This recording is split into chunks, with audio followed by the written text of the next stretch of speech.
கடந்த ஜனவரி மாதம் 7 மற்றும் 9 ஆகிய தேதிகளில் சென்னையில் உலக முதலீட்டாளர்கள் மாநாடு நடைபெற்றது. தமிழக அரசு சார்பில் நடந்த இந்த மாநாட்டில் வியட்நாம் நாட்டை சேர்ந்த வின்ஃபாஸ்ட் என்ற நிறுவனத்திற்கும் தமிழக அரசுக்கும் இடையே புரிந்துணர்வு ஒப்பந்தம் கையெழுத்தானது.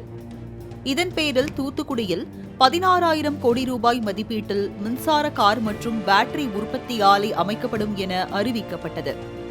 இதற்காக சில்லாநத்தம் என்ற பகுதியில் உள்ள சிப்காட் தொழிற்பூங்காவில் வின்ஃபாஸ்ட் நிறுவனத்திற்கு 408 ஏக்கரில் நிலம் ஒதுக்கப்பட்டது.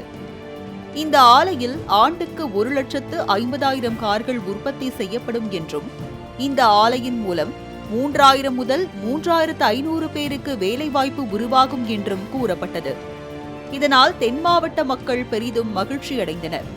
இதையடுத்து பிப்ரவரி 25ஆம் தேதி தமிழக முதலமைச்சர் மு க ஸ்டாலின் தொழிற்சாலை அமைக்கும் திட்டத்தை துவக்கி வைத்தார். முதற்கட்டமாக 1,119 கோடியே 67 லட்சம் ரூபாய் செலவில் 114 ஏக்கரில் தொழிற்சாலை அமைக்கப்பட்டு, இதில் 2 பணிமனைகள், 2 குடோன்கள், கார் பரிசோதனை செய்யும் இடம் உள்ளிட்டவை அமைக்கப்பட உள்ளதாக அறிவிக்கப்பட்டது. இந்த வேலைகள் அனைத்துமே தமிழ்நாடு மாசு கட்டுப்பாட்டு வாரியம் அனுமதி வழங்கியதற்கு பிறகே தொடங்கியிருக்க வேண்டும். ஆனால் முறையான அனுமதி வருவதற்கு முன்பே வின்ஃபாஸ்ட் நிறுவனம் ரகசியமாக வேலைகளை தொடங்கிவிட்டதாக அதிரடி குற்றச்சாட்டை முன்வைத்துள்ளார் வழக்கறிஞர் ராமசுப்பு. அப்ளிகேஷன், அதாவது சுற்றுச்சூழல் அனுமதிக்காக விண்ணப்பம் அளிப்பதற்கு முன்பாகவே இந்த நிறுவனம் கட்டுமான பணிகளில் ஈடுபட்டு விட்டது. அதாவது 503 ஃபவுண்டேஷன்ல 309 ஃபவுண்டேஷனை அவங்க சுற்றுச்சூழல் அனுமதி கோரி விண்ணப்பம் தாக்கல் செய்வதற்கு முன்பாகவே இந்த நிறுவனம் மேற்படி கட்டுமான பணிகளில் ஈடுபட்டு விட்டது. எனவே இந்த நிறுவனத்திற்கு சுற்றுச்சூழல் அனுமதி கொடுத்திருக்க முடியாது, கொடுக்க கூடாது. கடந்த மே மாதம் 29ஆம் தேதி அன்றுதான் வின்ஃபாஸ்ட் நிறுவனம் சுற்றுச்சூழல் அனுமதி கேட்டு விண்ணப்பித்திருந்தது. இதற்கான அனுமதியை தமிழ்நாடு சுற்றுச்சூழல் தாக்க மதிப்பீட்டு ஆணையம் ஜூலை 12ஆம் தேதி அன்றுதான் வழங்கியது. ஆனால் அனுமதிக்கான விண்ணப்பத்தை அனுப்புவதற்கு முன்பே வின்ஃபாஸ்ட் நிறுவனத்தில் கட்டுமான வேலை தொடங்கியதாக கூறப்படுகிறது. குறிப்பாக தொழிற்சாலை அமையும் பகுதியில் 503 ஃபவுண்டேஷனில் 350 ஃபவுண்டேஷனை முடித்துவிட்டதாகவும் குற்றச்சாட்டு எழுந்துள்ளது. கட்டுமானத்திற்கான அனுமதியை பெறுவதற்கு முன்பாகவே இந்த நிறுவனம் nearly more than 50% of construction ஒர்க்கை இவங்க கேரி அவுட் பண்ணிட்டாங்க.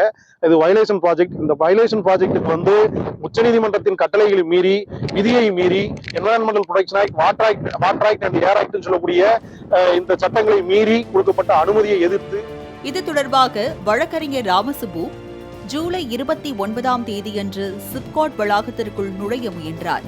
ஆனால் அவரை தடுத்து நிறுத்திய பணியாளர் லிபாரன் என்பவர் கலெக்டரிடம் பேசிக் கொள்ளுங்கள் என கூறிவிட்டு தலைமை மூத்த அதிகாரி பிரகலாதன் என்பவருக்கு போன் செய்து கொடுத்தார்.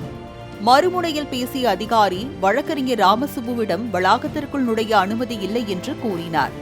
மேலும் ஒரு சில நிமிடங்களிலேயே சம்பவ இடத்திற்கு வந்த காவல்துறை அதிகாரிகள் வழக்கறிஞரையும் செய்தி சேகரிக்க சென்ற செய்தியாளர்களையும் விரட்டும் வேலையில் ஈடுபட்டனர். இந்திய அரசு வகுத்த விதிமுறைகளை மீறி கட்டுமான பணிகளை தொடங்கிவிட்டு ஏன் என்று கேட்டால் காவல்துறையை ஏவி துரத்துவதா என வழக்கறிஞர் கேள்வி எழுப்பி உள்ளார். இது இந்திய அரசு சட்டம் பிரஸ் கொடுத்திருக்கக்கூடிய அடிப்படை உரிமை.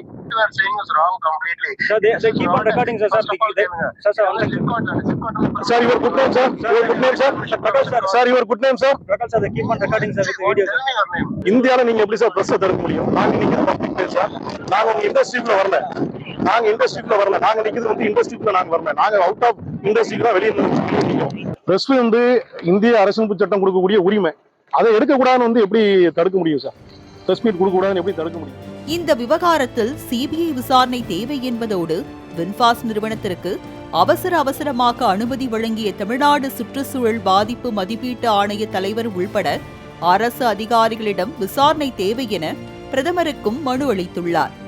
இந்நிலையில் தென்மண்டல பசுமை தீர்ப்பாயத்தில் வின்ஃபாஸ்ட் நிறுவனத்திற்கு எதிராக வழக்கு பதிவும் செய்யப்பட்டுள்ளது.